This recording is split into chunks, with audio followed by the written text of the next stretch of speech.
जय हिंद दोस्तों, मैं हूं अनूप और आप सब लोग देख रहे हैं ग्लोबल कॉन्फ्लिक्ट। दोस्तों, हिमालयन बॉर्डर में चाइना इंडियन आर्मी के हाथ में शिकस्त खाने के बाद काफी ज्यादा तिलमिलाया हुआ है। और दोस्तों, ऐसे ही तिलमिलाहट के बीच चाइना द्वारा अब इंडियन नेवी के खिलाफ साजिशें रचा जा रहा है। ऐसे ही साजिश को अंजाम देने के लिए इंडियन ओशन के अंदर चाइना की तरफ से अपने कुछ जहाजों को भेजा गया और उस साजिश को इंडियन नेवी द्वारा नाकाम कर दिया गया है। दोस्तों, खाली इंडियन नेवी ने चाइना के मंसूबे को नाकाम नहीं किया, बल्कि इंडियन आर्मी की तरफ से भी ऐसा एक कदम बढ़ाया गया जिसके बाद चाइना का हर एक हरकत को इंडिया अब बॉर्डर में आसानी से काउंटर कर पाएगा। और दोस्तों, इस वीडियो में आप लोगों को मैं बताऊंगा कि किस तरीके से इंडियन नेवी ने चाइना का बड़े मंसूबे को नाकाम किया और इंडियन आर्मी की तरफ से नॉर्दर्न बॉर्डर में किस तरीके से चाइना को मात देने के लिए नया प्लान के तहत आगे बढ़ा गया। दोस्तों, ANI के रिपोर्ट के मुताबिक चाइनीज नेवी के द्वारा जब से इंडिया और चाइना के बॉर्डर में टेंशन बढ़ा है तब से ही अपने जहाजों को इंडियन ओशन के अंदर भेजा जा रहा है। खास करके ऐसा जहाज जो इंडियन नेवी के एक्टिविटियों के ऊपर नजर रख पाए और इंडिया के अलग अलग बेस के ऊपर नजर रखने के अलावा खुफिया जानकारी को भी हासिल कर पाए और इंडियन ओशन के अलग अलग सेक्टर, खास करके इंडिया के एक्सक्लूसिव इकोनॉमिक जोन के मैपिंग कर पाए। और इस तरीके का जहाजों में से पिछले महीने ही चाइना द्वारा इंडियन ओशन के अंदर अपना एक रिसर्च जहाज भेजा गया।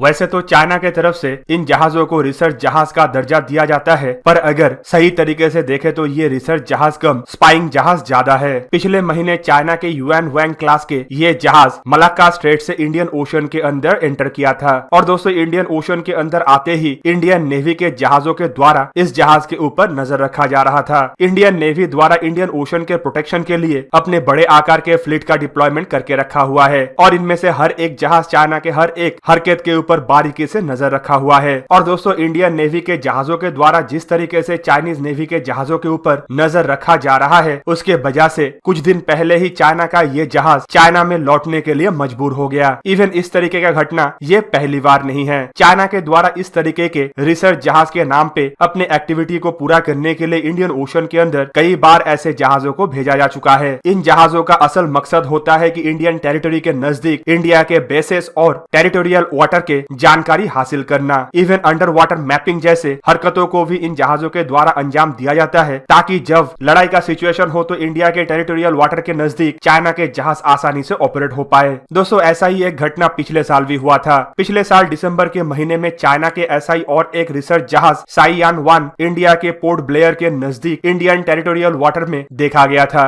अंडमान निकोबार के नजदीकी पानी के क्षेत्र में इस जहाज द्वारा रिसर्च का एक्टिविटी किया जा रहा था और इंडिया के मैरीटाइम पेट्रोलिंग एयरक्राफ्ट द्वारा इसे डिटेक्ट कर लिया गया। उस समय इंडियन नेवी के वार्निंग के वजह से ये जहाज भी अपने बेस लौटने पे मजबूर हो गया था। दोस्तों, इस जहाज के द्वारा इंडिया के अंडमान निकोबार बेस के जानकारी को हासिल किया जा रहा था। इवन एक्सपर्टों का तो ये भी मानना है कि ये जहाज इंडिया के पोर्ट ब्लेयर बेस में किस तरीके का रडार और किस तरीके का इक्विपमेंटों का इस्तेमाल हो रहा है उसका जानकारी हासिल करने के लिए आया था। पर जहाज को कोई सफलता नहीं मिल पाया क्योंकि इंडियन नेवी काफी मजबूती के साथ अपने कामों को अंजाम दे रहा है। दोस्तों, आपके जानकारी के लिए बता दूं कि किसी भी देश के जहाज का किसी और देश के एक्सक्लूसिव इकोनॉमिक जोन के अंदर रिसर्च की एक्टिविटी करना इंटरनेशनल लॉ के मुताबिक इलीगल है और चाइना इस तरीके का एक्टिविटी को करके एक तरीके से भारत को उकसाने का कोशिश कर रहा है। वैसे अगर देखें तो चाइना के तरफ से इंटरनेशनल लॉ को तो माना नहीं जाता है, लेकिन फिर भी इंटरनेशनली चाइना को इसे लेके कभी भी कोई बड़े सैंक्शन का सामना नहीं करना पड़ा।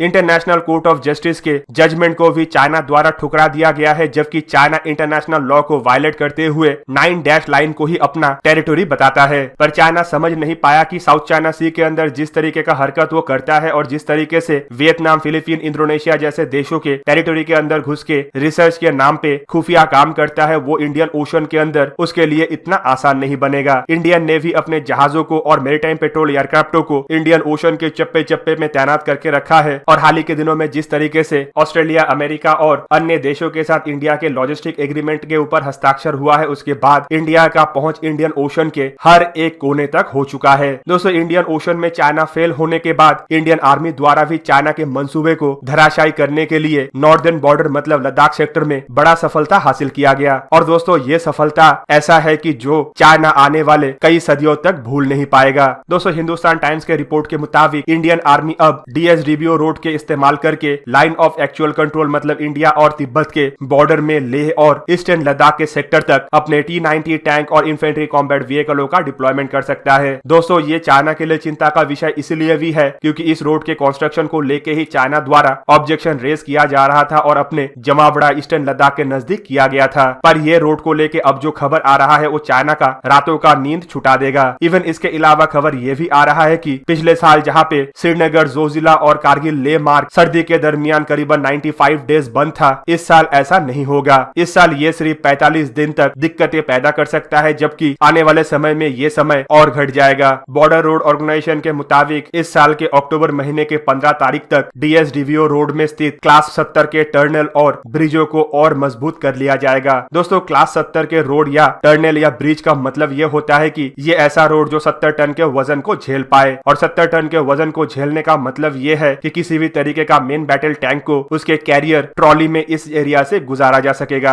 गवर्नमेंट सोर्सेज के तरफ से हिंदुस्तान टाइम्स को यह भी बताया गया है कि बॉर्डर रोड ऑर्गेनाइजेशन जो डिफेंस मिनिस्ट्री के अंतर्गत आता है, उसके द्वारा इस साल दिसंबर और नेक्स्ट ईयर के जनवरी महीने में जो भारी भरकम स्नोफॉल होता है उसके दरमियान भी दारचा, पदम, नीमू और ले मार्ग को ओपन रखा जाएगा। दोस्तों, ये भी चाइना के लिए चिंता का विषय बन सकता है, क्योंकि चाइना भारत के कनेक्टिविटी को लेके बहुत ज्यादा परेशान है। दूसरे तरफ जहाँ पे चाइना अपने कनेक्टिविटी को मजबूत कर रहा है, वहीं पे भारत के तरफ से भारत के कनेक्टिविटी मतलब रोड कंस्ट्रक्शन को रोकने का प्रयास कर रहा है। इस प्रयास में चाइना को बहुत ज्यादा विफलता हासिल करना पड़ा, और एक तरीके से चाइना इसे रोकने के लिए जो मिलिट्री एडवेंचर करने के लिए आ रहा था उसमें भी चाइना को मुंह की खाना पड़ा। इवन गवर्नमेंट सोर्सेज के तरफ से यह भी बताया जा रहा है कि दारचा पदम रोड को और छोटा बनाने के लिए संकुला नामक एरिया में एक टनल का कंस्ट्रक्शन किया जा रहा है, और इसके बदौलत अब ये रोड साल के 365 दिन बर्फबारी के बावजूद भी ओपन रह पाएगा। दोस्तों, भारत के तरफ से और भी ऑल्टरनेटिव रोड लेह लद्दाख तक पहुंचने के लिए बनाया जा रहा है, जिनमें मनाली से बनने वाला एक ऑल वेदर 365 दिन ओपन रहने वाला रोड भी शामिल है। ये रोड ऐसा है जो चाइना के सैटेलाइट के नजर से अलग रहेगा, और चाइना द्वारा इस रोड के ऊपर नजर रखना भी पॉसिबल नहीं हो पाएगा, क्योंकि ये काफी लो ऑल्टीट्यूड में है। भारत और चाइना के बीच में लड़ाई का सिचुएशन बनने के बाद बीते कुछ महीनों में चाइना द्वारा जहाँ पे भारत के साथ बातचीत का बहाना बनाया जा रहा है, वहीं पे अपने तरफ आर्मी के जमावड़ा भी बढ़ाया जा रहा है। और दोस्तों, खाली इतना नहीं, भारत इस बार चाइना के किसी भी धोखे या जालसाजी में नहीं आ रहा है, और इसीलिए भी चाइना तिलमिलाया हुआ है। चाइना चाहता है कि वो तो अपने तरफ रोड कंस्ट्रक्शन को मजबूत करे, लेकिन भारत अपने तरफ किसी भी तरीके का रोड ना बनाए। और दोस्तों, इस बार का जो इंडिया के गवर्नमेंट है वो चाइना के इस तरीके का इलीगल दावे को धराशायी करते हुए 365 दिन 24 घंटा रोड कंस्ट्रक्शन पे लगे हुए हैं, और माना जा रहा है कि जो रोड पहले 100 दिन में तैयार होके आना था